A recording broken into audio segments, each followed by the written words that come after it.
Bakunzi ba Mirage TV Show ndabasuhurijeho muri hose mu mpande z'igihugu, ari mu majyepfo, abari mu majyaruguru, abiburasirazuba n'urengera bwaryo, abari hanze y'igihugu. Nawe muntu uje kuri YouTube channel bwa mbere, wumve ko uhawe ikaze kandi urukundo mbakunda n'urukundo rutarwagahararo, n'urukundo rw'ukuri kandi utarw'uburyarya. Niyo mpamvu nanjye umunsi ku munsi mpora shakisha utuntu nabazanira tukagira byinshi twahindura ku buzima bwacu bwa buri munsi. Rero niba ugeze kuri YouTube bwa mbere, kora subscribe, like, share and comment, by'umwihariko winjire mu muryango mugari wa Mirage TV Show, aho ujya ubasha kunguka ibitekerezo, kungukira utuntu tw'ingenzi. Murabizi sinyamaterana ari impano zagaragenda zigaragaza, ari ibitekerezo byubaka, ari utuntu twishirye dutandukanye twagira icyo duhindura ku buzima bwacu bwa buri munsi. Sinjya batengwa rwose, ndatuzana kandi nkatuzanira ku gihe. Niyo mpamvu umunsi ku munsi kandi mpanifuza yuko twatera imbere, tukagira urwego rufatika tugezaho ibintu byacu kandi bikagira imbaraga. Rero ndaje nje kwaganira akantu keza kandi akantu k'ubwenge utaruzi. Akeshi dukunda kuvuga ijambo impano, tukarikoresha mu buzima bwa buri munsi, aho umuntu usanga baza mugenzi we ngo ese impano yawe ni iyihe cyangwa ngo ushoboye iki. Ariko mu by'ukuri usanga mwe namwe badasobanukiwe impano zawe bitewe n'uko batigeze bagira umwete wo kuzikuza cyangwa kuzimenyekanisha. Ubundi impano ni nk'imbuto. Rwose impano ni nk'igiti cy'imbuto. Kuko igiti cy'imbuto uragitera, ukacyuhira, ukakibagarira, ukakivomera kuzageza gitanze umusaruro. Ariko utagikora ibyo bisabwa byose, usanga umusaruro wacyo ubaye nkene.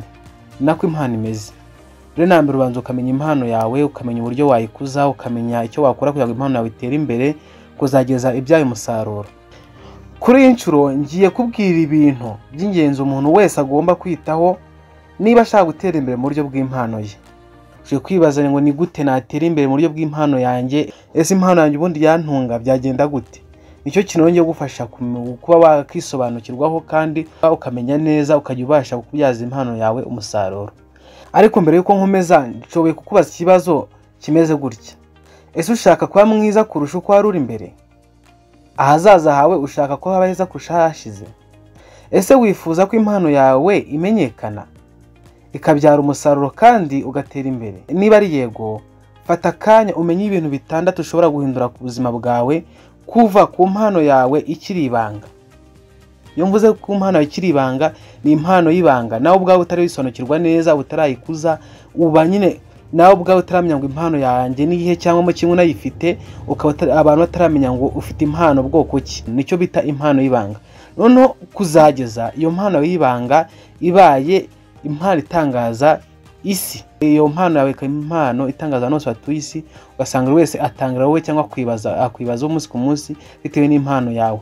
Rero ngiye kubwira ibintu bitandatu ushoboye gukora bigahindura ubuzima bwawe biturutse kuba waba ukujije impano yawe ikava mu mpano y'ibanga ikageza ku mpano itangaza isi.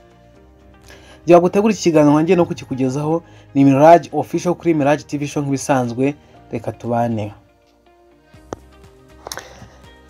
Ikintu cya mbere ukwiye gukora cyangwa ukwiye kwitaho kugira ngo umenye ko impano yawe iri gutera imbere cyangwa ngo uteze impano yawe imbere, ni iki ngiki gikurikira: kumenya wowe ubwawe, kwimenya.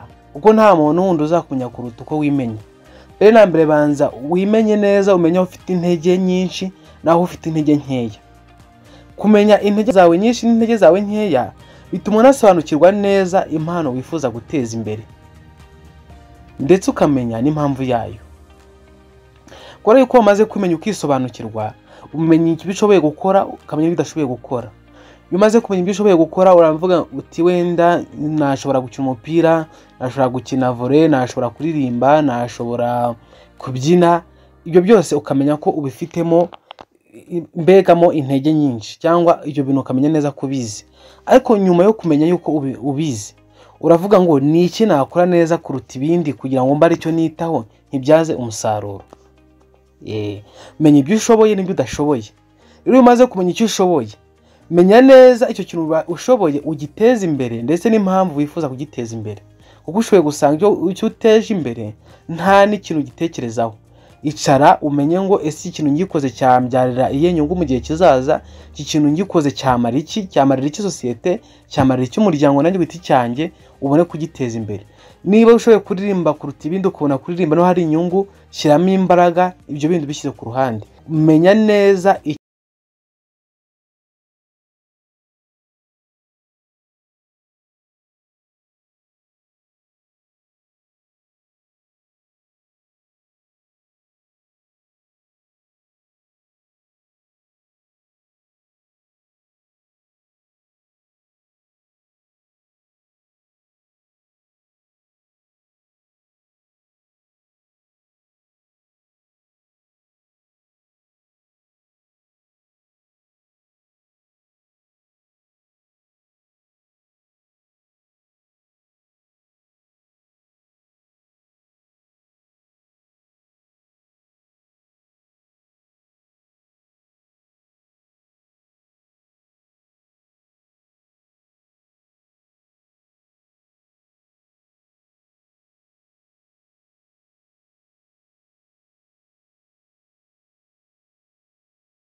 repetition kugira ngo ijwi ryanjye rikomeze rigororoke, rikomeze riyungurure, ndivanemo amakaraza. Bityo rero uzagenda umenyera kandi ugenda utera imbere, kandi uko ukora imyitozo kenshi niko ugenda ukosora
umva mubwira aho ugejeje urwego uriho akugira inama, kubera ko nutabigenza gutyo uzasanga ugikomeje kuba mu buzima budasobanutse, butarasobanukirwa impano yawe kandi wakagombye kuyimenya impano yawe ukayiteza imbere, ikakuzakugirira umumaro ahazaza.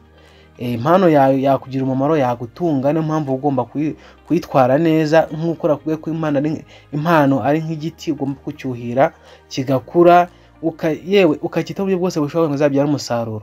N'impano rero ko bigomba kugenda, kandi uba ugomba gukomeza kwiyungura ubumenyi binyuze mu bitabo. Impano iyo ari yo yose ufite byanga byakunda, hari abanyabwenge baba baragize icyo bayivugaho, yaba ari yo gukina barabyiga, haba ari ugucuranga, haba ari ukuririmba, haba kwiga amajwi n'amanota n'iki byose.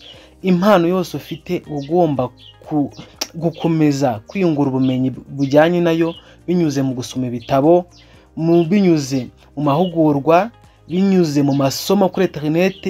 Ibyo byose ni ingenzi, ni ibintu bibasha kubakira impano yawe ikava ku rwego itagufitiye umumaro ya ku rwego mpuzamahanga, ku buryo buri wese ashoboye kukura akavuga ngo runaka afite impano imeze gutya na gutya, dukeneye abantu bameze bashoboye iki n'iki twamusangamo. Niyo mpamvu icyo kintu cyaka ugomba kukizirikana, kwiga no gushakashaka ubumenyi ku mpano yawe. Ikintu cya gatanu ugomba kwita kugira ngo impano yawe itere imbere, ive ku rwego itagufite umumaro ikajya ku rwego rushimisha buri wese kandi rukubyara umusaruro, kugira aho uherereye heza n'abaguteza imbere cyangwa n'abantu babasha kugeza kure, icyo bita promotion. Ese ufite umuntu runaka ushobora kujyana ku itara? Niba uri umuhanzi ufite umuntu wakugeza kuri radio niba utabasha kubyikorera, ufite umuntu wakujyana muri studio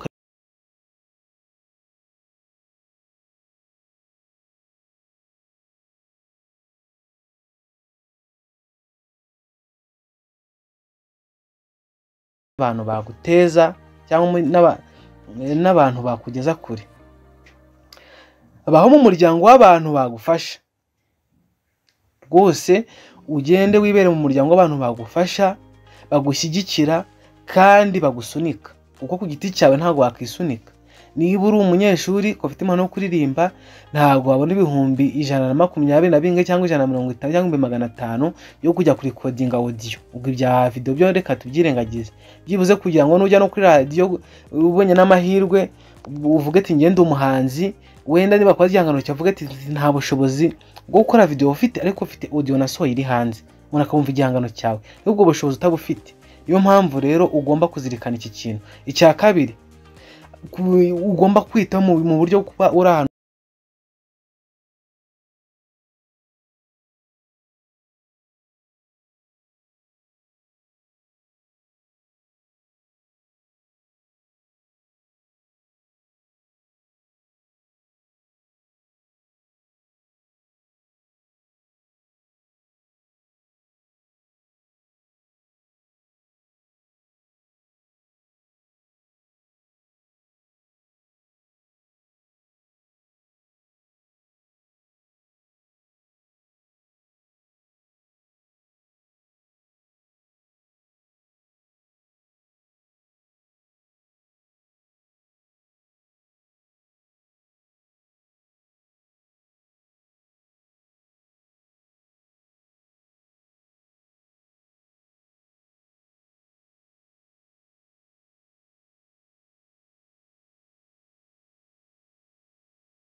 icya gatandatu cya nyuma ni ukugira ikinyabupfura no kwihangana.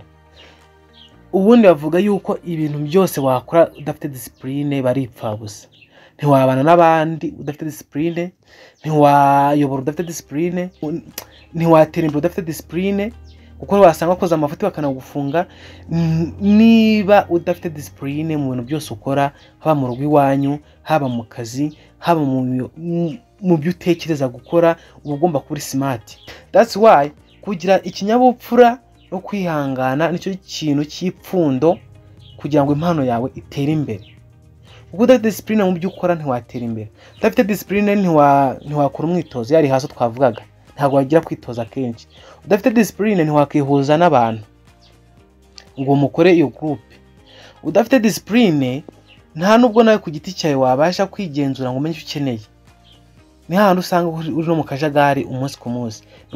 Niyo mpamvu ikinyabupfura ni ikintu cy'ingenzi, kandi nyuma yo kugira ikinyabupfura ukamenya no kugira kwihangana, kuko ibyo bintu utabifite impano yawe ntabwo yagera kure. Iterambere riratinda kandi yewe riranakomera. Ntabwo iterambere ryizana. Iterambere rirakomera, bishobora no gutinda, ariko ukomeje kwihangana bizana umusaruro. Iyo uri gushaka gutera imbere uhura na challenge nyinshi, kandi hari na risk ugomba guhura nazo ukabanza ukazihandoringa. Ntabwo uko utekereje gutera imbere ariko itubigeraho, bigusaba kunyura mu nzira z'inzitane, aho ugomba kubanza kwiharurira amayira. Aho unyura yenda ugasanga yaraharuwe, wagera imbere ugasanga ako baharuye karangiye, ugomba kwiharura uwawe muhanda kugira ngo ubone aho uca. Ibyo byose ugomba kubimenya. Wamara kumenya kubibaho, ukamenya ko uzahura nabyo, agasigara ikintu cyo kwibaza ngo nuhura nabyo uzabyihanganira bingana.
Ganiro kuko ibintu byakugira umumaro. Iki kintu rwose kizirikane kandi ucyumve ukiteho. Ntugacike intege na rimwe igihe ibintu byawe bitagenda neza, kubera yuko hari igihe ucika intege wari ugeze aho ubwo urugamba rurangiye. Iyo ucika intege ugeze ugasongera ikibazo byawe, ukayisanga fesinze ibintu, utangira nta mikoro, utangira nta cyerekezo, pe bikugoye, ugakora bikanga, at the end ugacika intege ugeze muri breakaway, umeze nk'umuntu wari uri mu gikundi ukaba wari ugiye gusohokamo, ukagenda widagadura wenyine mu muhanda. That's why ntukwiye gucika intege. Ntugacike intege mu gihe ibintu bitagenda neza cyangwa bitagenda uko ubyifuza, kuko buri muntu wese ubona w'umuhanga yatangiriye hasi. Nta muntu watangiye agasongero, atangira hasi akagerageza, agafailinga cyangwa nyine agatsindwa, akongera akagerageza, ntacike intege kuzageza ibintu bye byaye umusaruro.